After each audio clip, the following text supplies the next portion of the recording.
Middle class నుంచి ఇంతవరకు success అయ్యారు, ఒక మంత్రి వరకు. ఎట్లా అనిపిస్తుంది సార్? అంటే ఎప్పుడైనా ఆలోచించుకుంటారా?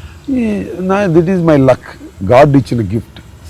నేను నిజంగా స్టూడెంట్ లైఫ్ నుంచి ఒక మిడిల్ క్లాస్ నుంచి ఇంత స్థాయికి రావాలని కోరిక ఉంది, కానీ వస్తానని నమ్మకం లేదు.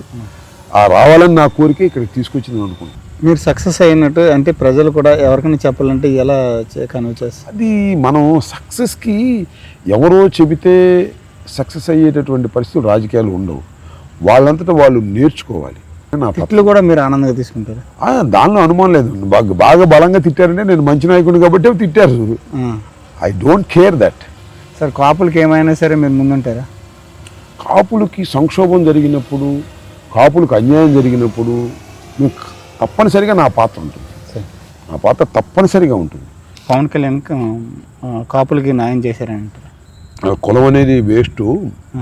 కాపుల కోసం నేను పార్టీ పెట్టానా? కాపులకు నేను ఎందుకు సేవ చేయాలి? నాకు అందరూ సమానమని చెబుతున్నారు స్పష్టంగా. కాపు కులస్తులు అందరూ మీటింగ్ గట్రా పెట్టుకుంటారు.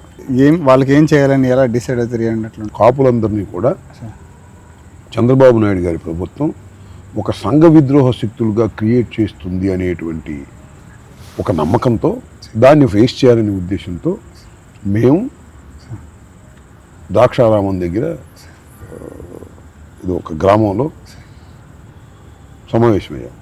అంత ముందు రోజు పెట్టేశాడు పవన్ కళ్యాణ్ గారి సమావేశం. షెడ్యూల్లో కూడా ఏమి లేదు. చంద్రబాబు నాయుడు పంపించాడు, ఆయన పెట్టేశాడు.